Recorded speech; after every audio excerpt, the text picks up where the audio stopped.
I'm Ezelle from the upcoming. Lovely to meet you. Congratulations. Fantastic documentary. I really, really enjoyed watching it. So maybe I could start, as a documentary maker, what drew you to tell the story of one of the most influential jazz artists, Louis Armstrong? And were you kind of certain from the beginning the way you wanted to kind of portray it and approach it? Did you have your own vision from the start? Yeah, I thought it was really important to start from the beginning and to understand where he came from. I believe that in order to really understand the music, you've got to understand the climate and the environment that created it.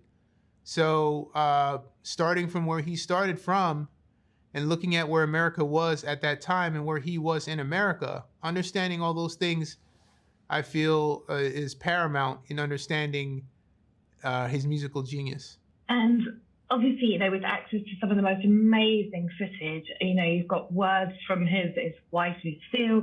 There's this absolutely brilliant balance between his personal life and then his success too. What do you think viewers are going to be most surprised to learn about him? Well, I think the influence that women had on his life. Lucille really pushed him. I mean, what would have happened if Lucille didn't push him? He might have stayed under the thumb of King Oliver.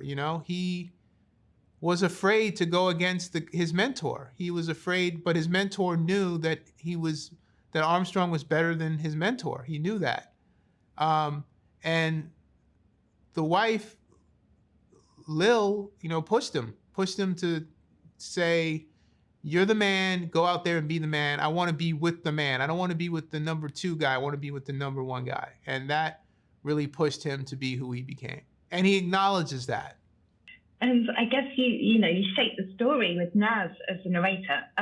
Why did you choose him? Was he kind of an obvious choice because his family roots were firmly within the jazz scene? Yeah, well, Nas's father being a musician and playing some jazz for sure was part of my decision. But we grew up together pretty much. And I told him that I was making this film, and he says, that Wonderful World is my favorite song. So as soon as he said that, I said, okay, I need this guy to be Armstrong's voice. And he has such a distinct, classic voice. When you hear it, it's Nas. So I wanted to have that connection because Armstrong reminds me of a lot of people that we grew up with who had talent, who were funny and charismatic, who didn't make it. And Nas full well knows people like that because he was one of them himself. So I felt that he would be able to be very effective as a narrator. And what do you think and hope that viewers are going to take away from watching this documentary? I hope people watching this documentary recognize that he was well ahead of his time, and so ahead of his time that he's super on time today.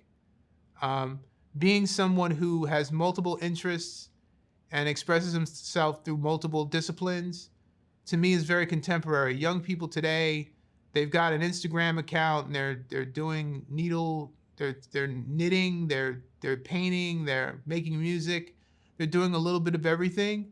And Armstrong was that person 60, 70 years ago. So he's super contemporary, in my opinion.